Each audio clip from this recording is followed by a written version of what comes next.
Well, this is how we start our day here, with a train blocking the road. And I could have went around this thing. There's an overpass about a mile around there, and then I'd have to come back around and come back over to, over somewhere around over there. But I thought this train probably get going. It ain't gonna take long. And now I've sat here for probably 5 minutes, and I've been trying to get over here. I've got to go scale in, come over here to this place and load. But, oh, there it is. There's the end. But I was trying to get loaded before they go to lunch, because these guys, man, like last week, I got there right at like 10:45, something like that. And they go to lunch at 12. Well, they just let me sit there until it was time to go.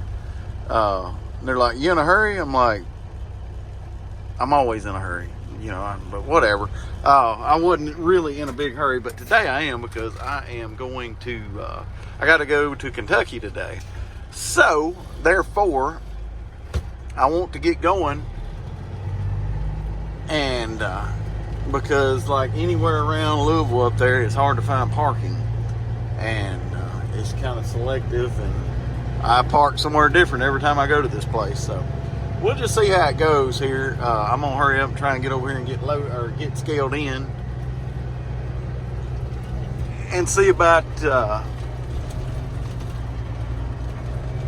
getting back. Oh, good Lord, them railroad tracks are rough. Oh, here we go. Check that out. This is why you don't buy a trailer with 66-inch sides. Come on, focus, dadgummit. There we go. Now, don't buy a trailer with 66-inch sides. That don't work. Don't work. Don't work. If you're going to do this and haul something other than grain, do not buy a trailer with 66-inch sides. Furthermore, don't buy a trailer with 72-inch sides.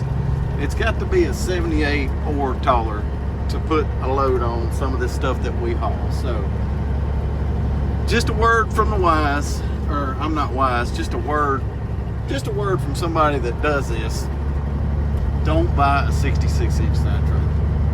Or, oh yeah, man, we had some bad storms last night, and man, there is like crap knocked down everywhere.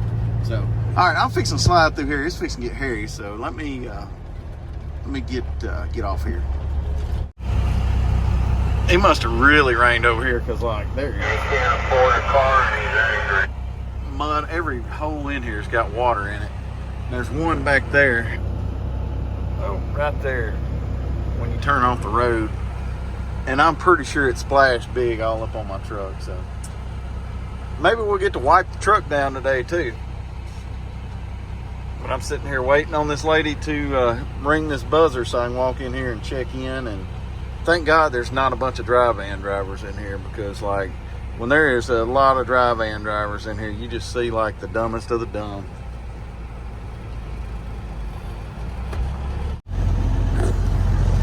All right, so one thing about it when you go to these places, and it's hard. It's hard for me. I've been doing this I've been around this all my life. I've been in this situation, whether I be riding my dad or going and loading a truck somewhere. Most everywhere where I've loaded trucks and everything, been to before, but to where I finally started driving. I've been driving like almost 25 years. And so, like, I go to a new place. I've been to a bunch of new places, what I'm trying to say. And some of them are very confusing. In this place right here, just the load set up and where you scale in to where you go load. Because you scale in and there is 100 other different places to load. And not just for the place I'm loading, for the other place here. There's 100 different places. So, like, this place can be confusing. And this guy checked in before me, and the girl at the guard shack gave him directions, and I'm like, he's going to where I'm going. It takes an hour and a half, 2 hours to load. So I'm like, I'm going to the taco truck. As soon as I scale out, I'm going to go to the taco truck. Then I'm coming over here to load. So anyway, she asked me how my day was going. I said, my day was going pretty dang good until you gave him those directions. And she just laughed, Lord, she just laughed. because she said, I guarantee you, if you hurry up, you'll beat him over there. He'll get lost. And I'm like, okay. And this girl, she's like, she deals with dry vans, hoppers, like she deals with it all. She knows if a man's gonna make it over here to load or not, because she knows. I guess she knows. But one thing is, there is, you see where I cross some railroad tracks before when you're coming back over here. There's a stop sign, and I guess some dry van guy has like hit it and spun it sideways, so you can't see the stop sign. But she told him, drive down through there, you're gonna go around a curve and you come to a crossroads and then hang a left right there. She said there's a stop sign there, but you can't see it because it's turned to the side. But as soon as you come around there, take your first left, go over the railroad tracks, there's a building right there.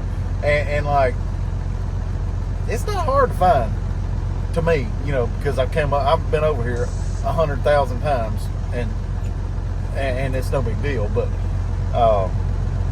even yet, I mean, like, you know, she basically told him, you know, as soon as you come to a four-way stop, take a left across the railroad tracks. I don't know. Anyway, the guy still has not showed up over here. I've been over here 30 minutes, and the guy still not showed up. So,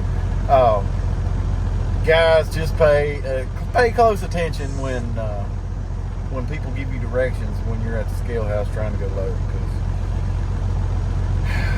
you can come to some places, and I've been to several places where I was just as lost as that guy was, and it's embarrassing, and I can't stand it, because like sometimes it's just like if you watch my video, I think my last video, where they told me I was at that sand pit, and they were telling me where to go wash my trailer out, and the girl told me to take a right as soon as I come off the scale, and I took a right, went off the scale. She said up under a conveyor, and I'm like, I don't see a conveyor, but maybe there's one on around here somewhere. And I'm just like, as soon as I made that right, I'm like, no, I probably should have went straight. But anyway, got it corrected pretty quick, so it wasn't no big deal. But it's still like, come on now.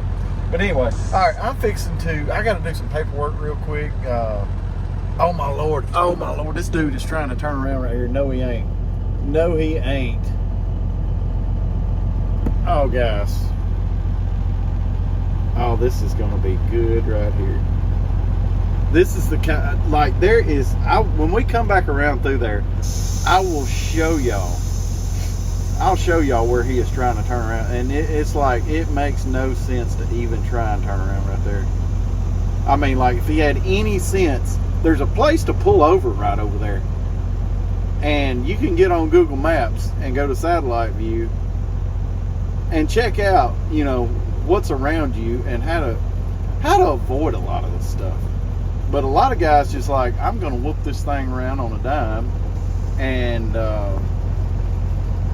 he's going to get hung up over there. He's not. Well, he might make that turn, but there's a loadout. That building right there with the angled top on it is a loadout. He's going to make it, maybe. He made it. What an idiot.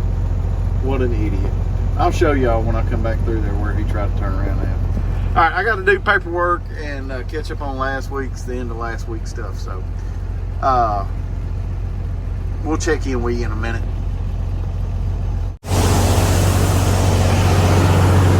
Look at that right there. We load this stuff, it is a mess. And the wind is blowing out of the north, so that's the north up that way. And we're just getting real close on pulling up to the back hopper. I need to find something to put as a marker here.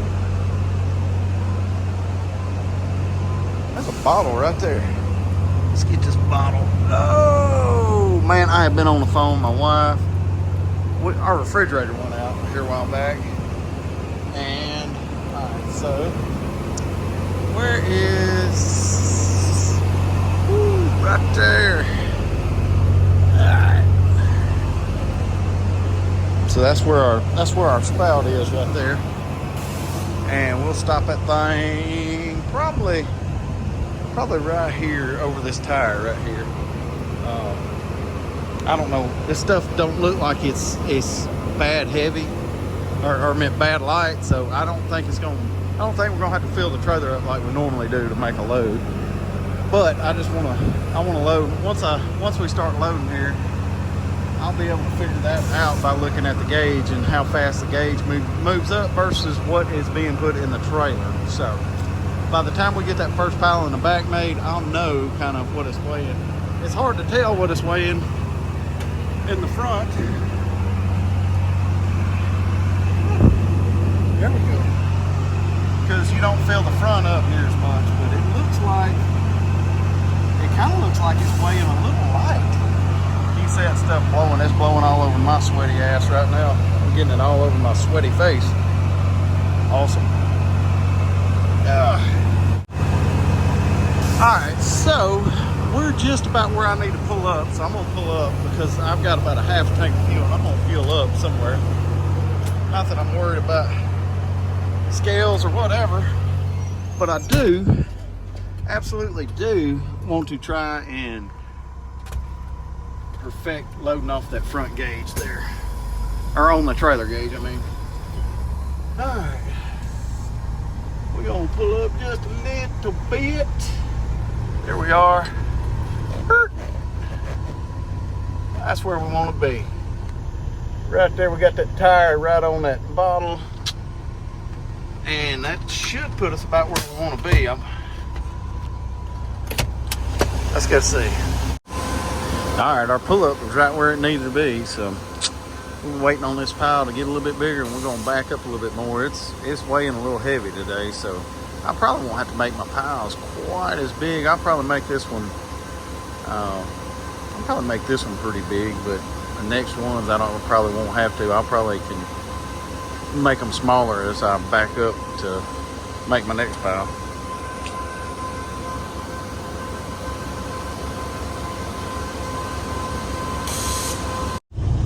Alright, well, homeboy finally made it. He's back here. He's got to move because I got to back out of here, but he finally made it. He's a good old boy. He just got confused a little bit, and I can understand because it's a confusing place down here. So if you ever come here, Stuttgart, don't matter where you're going in Stuttgart, it can be confusing as to where you need to go. So I even got lost here a while back. You ever go to Riceland over here and get hulls? And it'd been probably 15 years since I'd come over to Riceland and got hulls, and I come back and got hulls here back in January, I think.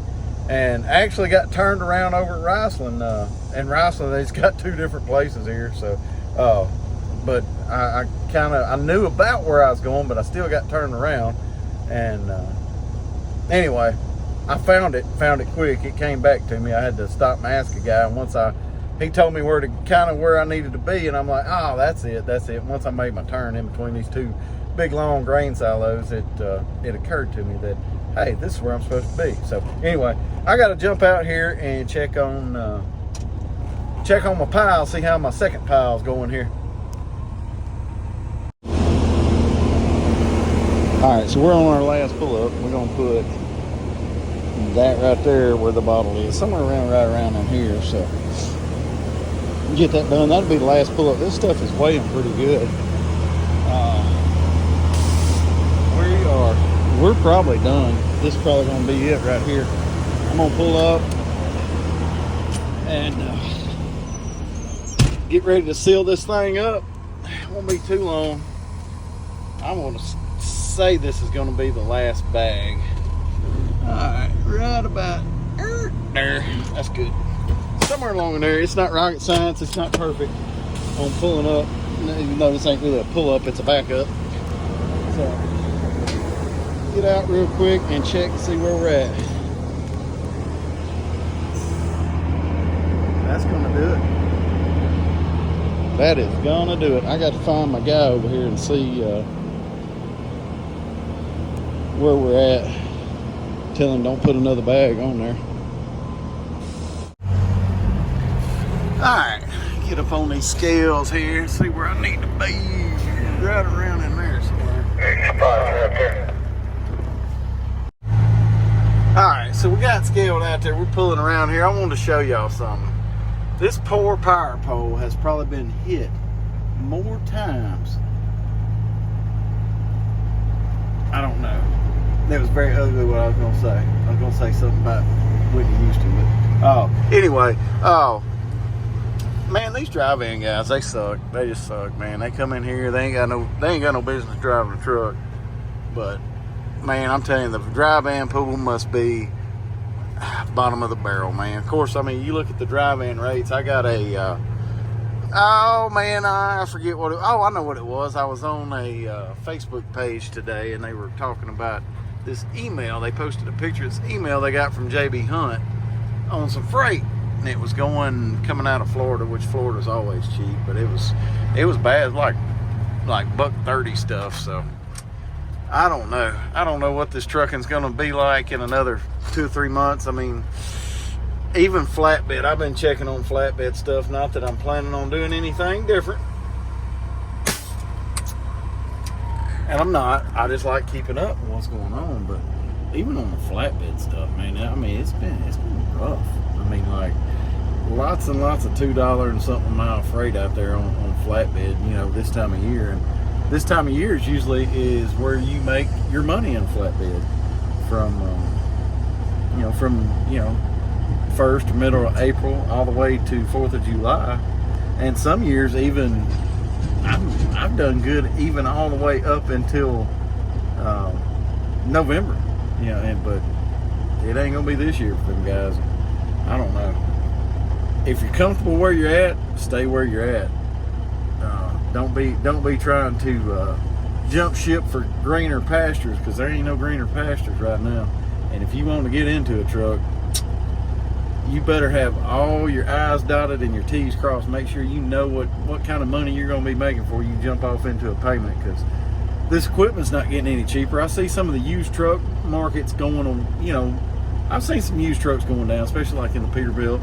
Of course, I don't really pay attention to nothing else but Peterbilt with Caterpillars and like, late 90s models. That's, you know, some of them trucks were, you know, 80, 90, 100, 20 grand a few months ago. And I've seen some 70-inch ultra sleepers for, I seen one yesterday for like, it's still not a bargain, but it's like $75,000.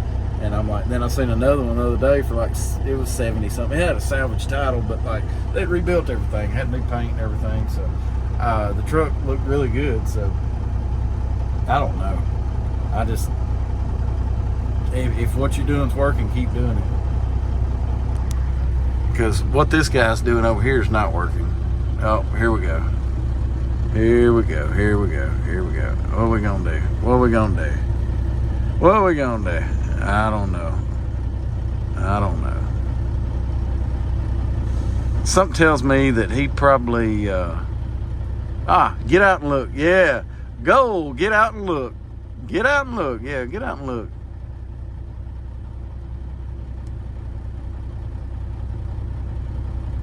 Jesus. Anyway, I gotta get my paperwork. I'll check in with you guys here in a little bit. Okay, so before he could get back in his truck, here come another truck. And now he's gonna try and make it up onto this scale here. And it's not gonna happen. I gotta open the door on this one. Maybe. He might get it, I don't know.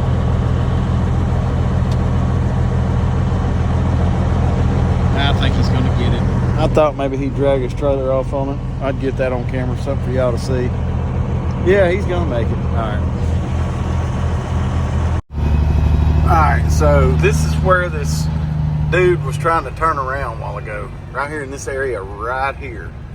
And I guess he probably went off there best he could over there, but then tried to spin around and get around this building. But I'm going to try and show y'all something. Oh, I hope you saw it.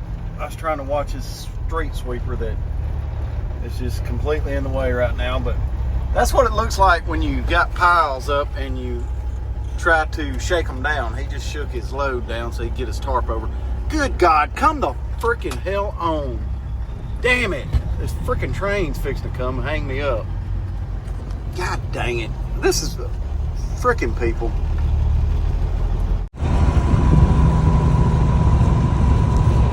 Yep, I'm afraid got a little western over here last night. There were trees and limbs down everywhere.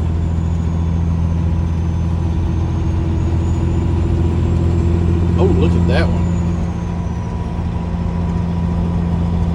Knocked that thing plumb down. Well, I was hoping to catch, hoping to catch that cop car that usually sits right there. This little town right here is, where we're at. It's Hazen, Arkansas. It's 193 on 40 here in Arkansas. It's where the Loves and like a crack motel and some other stuff's there.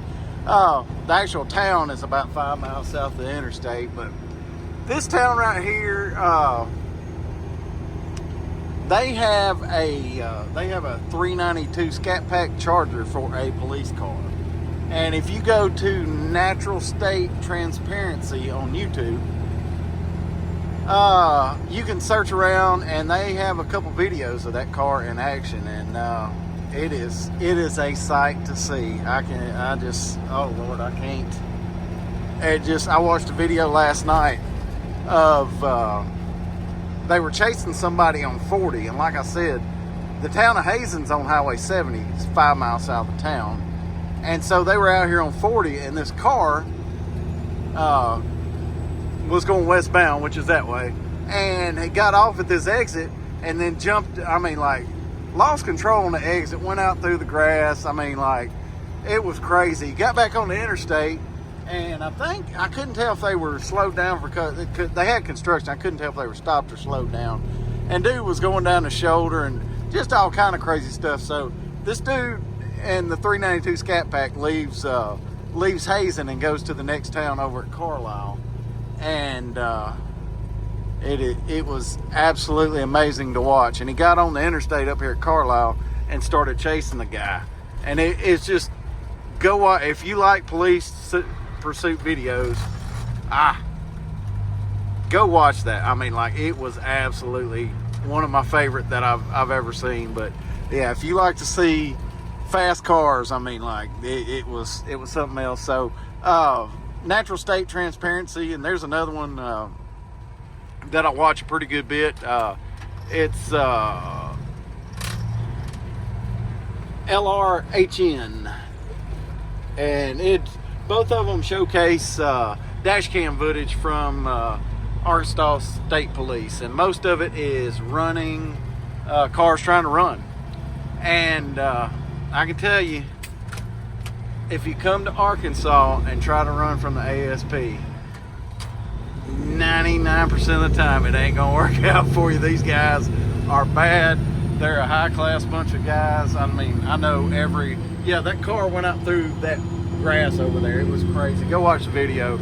Absolutely amazing. I'm fixing to get on the road. We're fixing to go about 20 miles up the road. We're gonna stop and get fuel and see about heading on down the road. Well, I don't know what we're going to do. I want to stop and screw around somewhere here in a little bit, so we'll see. Maybe we will. Alright, nothing ever surprises me on I-40. Nothing ever surprises me. We stopped at the Road Ranger back there a while ago and got a little bit of fuel at the 216. And we ride up here and make it about 4 miles up here and come to a stop. Apparently there's an accident up here in the left lane. And, my radio is usually always on. I know I've had a couple guys holler at me here lately, and I've been on the phone, I think week before last, somebody hollered at me on 49 just south of Belton, Missouri there, just south of Kansas City. And I was on the phone with my banker, and then somebody hollered at me last week somewhere. So guys, I apologize. I usually catch anybody that's trying to holler at me, and like I said, I was on the phone both times somebody hollered at me the last couple of weeks. So but no, we stopped and got fuel. We did the mud flap thing at the Road Ranger 216 in Brinkley, Arkansas, and I didn't get but like 149 gallons. I wanted to get enough the way we're going to Louisville, it's just going to be cheaper to buy it here and get more tax credit. So that's what I did. We got 149 gallons and saved $22 at Road Ranger with our mud flap out. Oh, there he goes. There he goes. Popo 50. Okay. So anyway, we're gonna muster through this backup. But like I said, I just Googled before I left. I just Googled my route, and this thing must have just happened because we're not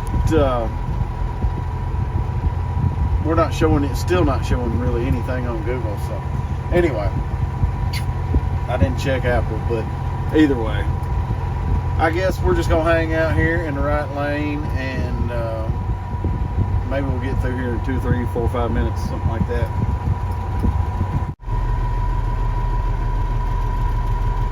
It don't take long before I went around that little curve back there. You can probably see it's probably close to a mile. You can see back there. It don't take long on I-40 for it all to get screwed up.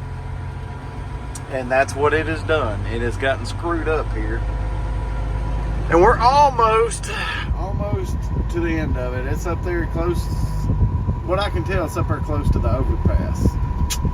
So hopefully we can get through there and slip on through there without them shutting the interstate down, hopefully.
Well, here we are, Big TA in Matthews, Missouri. This is just south of Sykeston. I pulled over here a little bit ago, probably, I don't know, an hour and a half ago or something like that. And the lot was pretty empty, so I like this Warner beside me here. This dude, like,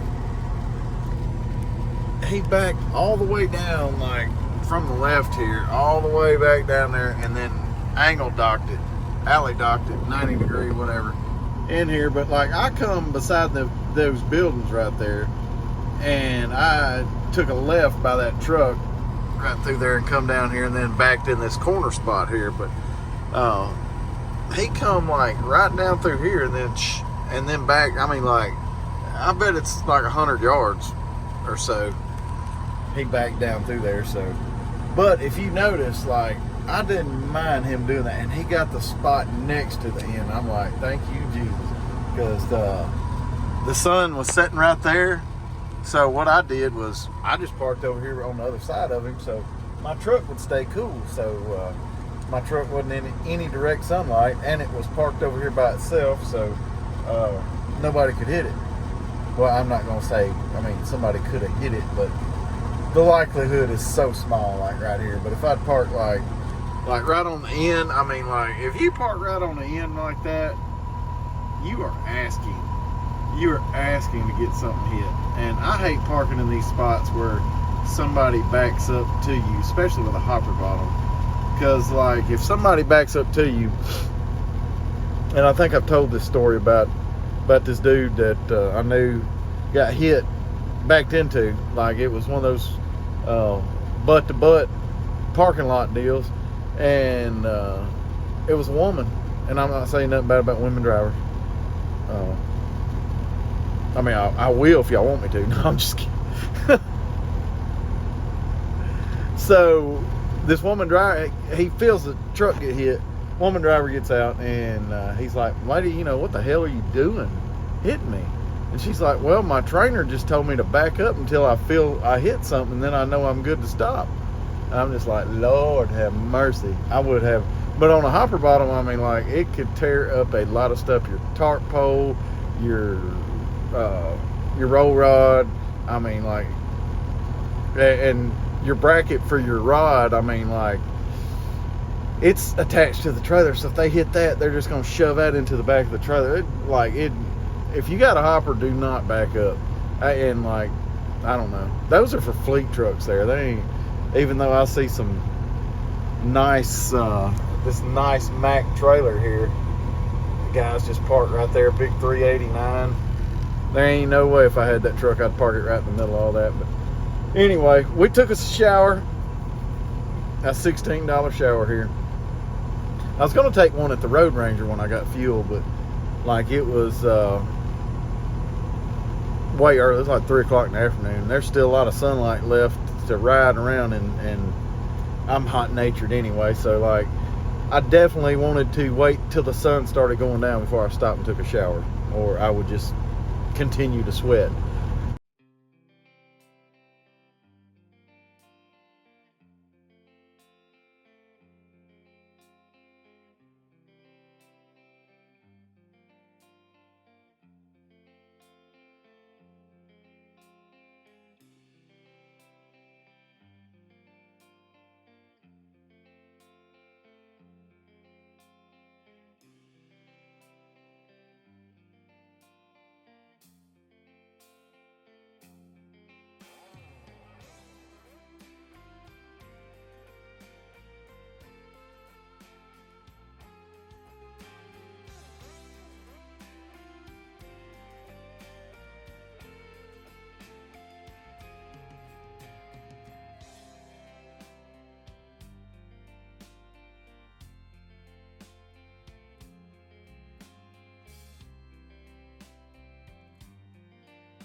Well, here we are trying to get in this place. There's 2 trucks back there, and it just makes a loop, and you either got to back in the pit or pull in the pit. And the truck coming out, he backed in, and the truck trying to go in next is trying to pull in. So I don't know if they've got something crossed up back there or what, but the truck coming out, he was just about here. Oh, he was just like right there. Good Lord, all these dang bugs, man.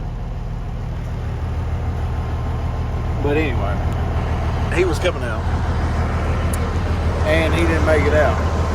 I don't know what happened to him, what so, man, if I'm brought my skateboard, I could go over there and skateboard a little bit, but I ain't got my skateboard with me, so left it at home. That is not how you take care of a trailer. All right, we next. Homeboy's fixing to back up out of here and spin around, and we are going to slide in there behind him.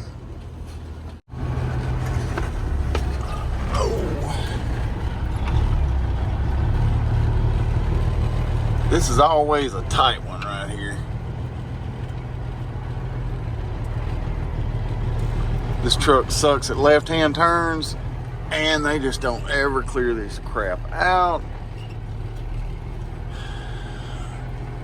So we just gotta run along here as far as we can to try and get our trailer straight.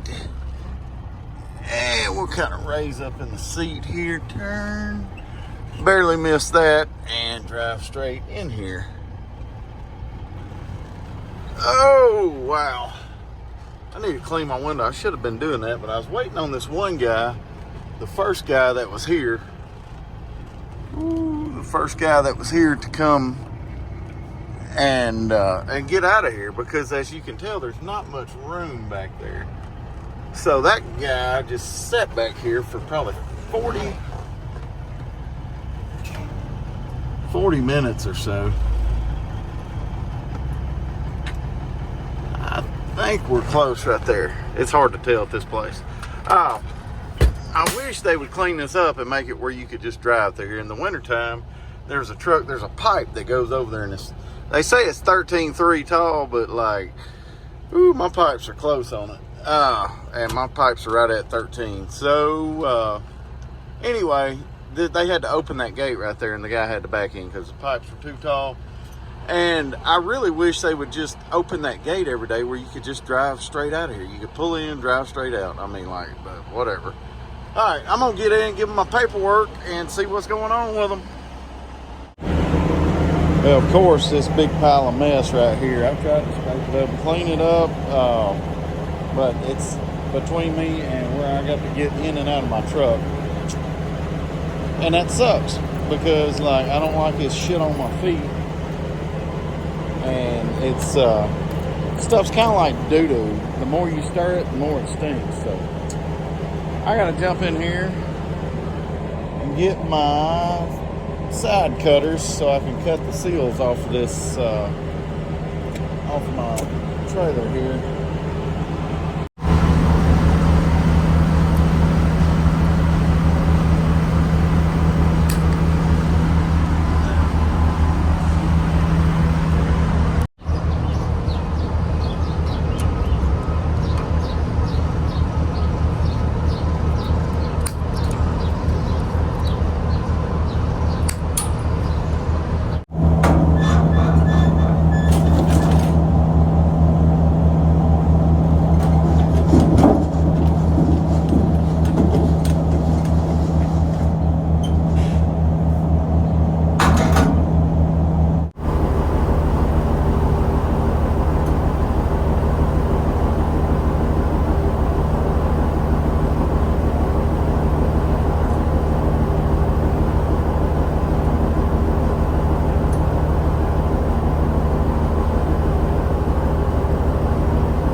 Alright, so this is what it looks like when it unloads in there. I don't know if I've ever showed that or not, but it just when the door's wide open, it just kind of pulls from all directions there. So we're getting pretty close here. We ain't liking much, so we got to go just around the block here and go get loaded, and that's going to be a fiasco in itself, because you got to drop your trailer and let them go load it. And I just don't know, boy. Me and the guy I haul for, man, we've had an interesting conversation this morning, so I am not happy about it. I ain't so sure that I'm going to do it. So we'll just see. I don't know. This place, just park as much shit around here as you can. Back here where I was, there was a truck back there waiting to unload, one behind it waiting to unload. They all just piled up in there, and then some tanker coming there, probably unloading some kind of fat or something like that. So good Lord, I couldn't even film for having to dodge and pay attention to what all I'm doing. So I'm just not excited here. I'm gonna end the video here probably. I'm just not really happy about what I'm fixing to have to do. So stay tuned for the next one. Hell, I may be in jail the next time you talk to me or see me.